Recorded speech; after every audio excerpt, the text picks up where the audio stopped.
It worked for them, why didn't it work for me? The starting point for anyone who's building their social strategy is to figure out who their client avatar is. And what that means is it's the person that you're trying to target with your content. So the first starting point to determine who your ICA is figuring out what is the problem that you're trying to solve. So maybe you've started a business or you've got a personal brand. What is it you're trying to help people with? Go back to the basics.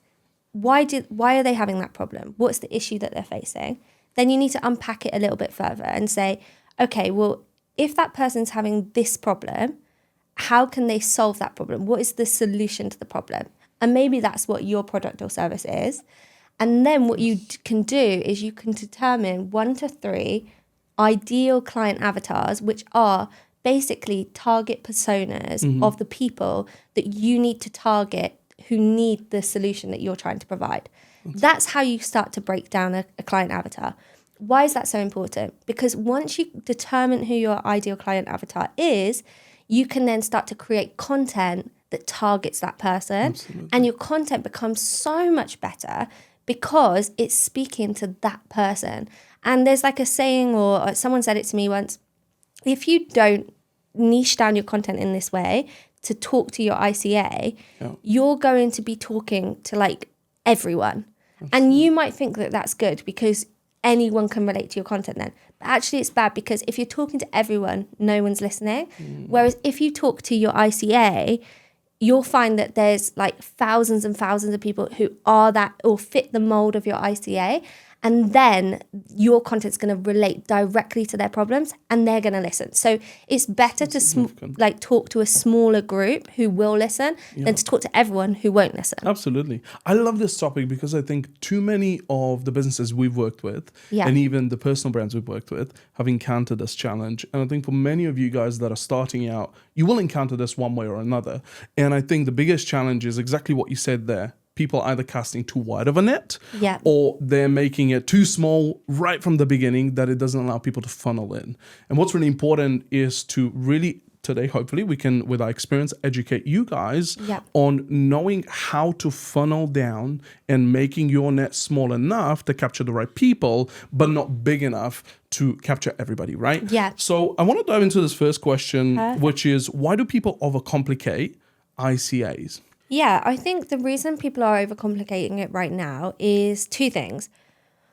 One, they think that by niching down too much to their perfect ICA, that they're reducing their chances of being seen. Yeah. So instead of fully committing to that ICA, they say, well, I won't be completely focused on that group because that way I'll still get to target all these people. And then as a result, their content just doesn't resonate. So let's use an example to illustrate this. Okay, you're a male entrepreneur who's built a business helping male other male entrepreneurs get fit. Right? So that's quite a niche group. Men, CEOs, business entrepreneurs, mindset. Busy people, but are struggling with time management and want to get fit. That's right. By determining that group, you've already can create content that's like really specific for that person. But say that person then says, oh, but if I just don't make it gender specific, then I can also maybe pick up a couple of women on the way. Mm-hmm. Well, then you're not going to resonate with the males who train differently to women. 100%. Equally, they say, oh, well, I don't want to target only CEOs and entrepreneurs because what about the really busy person in a corporate job? 100%. Well, their days look so different to an entrepreneur because they have a clear start and end time. So they can work with a different structure. But also, if you look at let's break it down even more. Yeah. Then we look at nutrition. Yeah. Financials. For example, when you say entrepreneur or businessman, you can then separate it based on revenue. Yeah. Right? You can separate it based on willpower. Exactly. Are they somebody that's going to stick to the food plan, the nutrition part, and the exercise and the longevity, right? And you can break that down so much to the point where when they come in, because everybody, when you jump on a call or you're talking to any sort of prospect, in the beginning, everybody's like, yeah, the yes man, I'm going to do it all. I'm going to go to the gym 5 times a week at 6 a.m. I'll see you there. And then week 1, great. Week 2, they're showing up 5 minutes late. Week 3, they're not there. Yeah. So it's like by targeting that specific person, you're going to make sure that your content resonates. But if you are being too nervous to tighten down your ICA, you're going to put content out that doesn't resonate with that ICA, and they're just going to miss it. They're going to think it doesn't relate to them. Yeah. So by actually being more specific and curated, for some people, you will have a broader audience. For some, you will have a very niche audience. Yeah. It's not about how broad or niche it is. It's about what is the issue that you're trying to solve and who is the person that needs that issue solved. Once you determine that, your content can match that. And I think that's where people overcomplicate the ICA.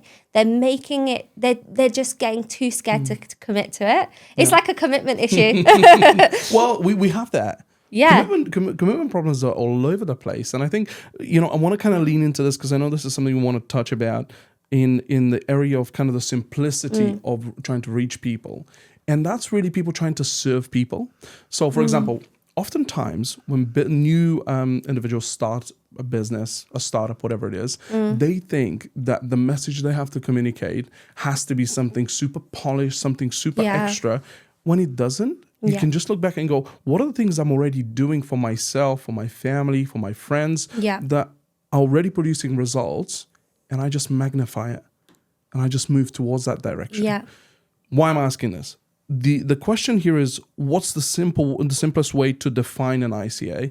And I think that comes down to who are the easiest people around you that you can serve without putting any effort in. Yeah. We're not talking about effort as in like, oh, you're just half-assed, just kind of doing it for the sake of it. We're talking what does naturally come to you in terms of the service that you're going to offer. So then when people come at volume or at scalability, you're able to deliver in a way that allows you to deliver the day-to-day value, but also allows you to be stretched in the long run if you decide to separate different lower tier packages compared to high ticket, etc. I think it's really good to look at this in terms of like where you are in your journey on business as well, or whatever your offer is, where you are in terms of the delivery of that.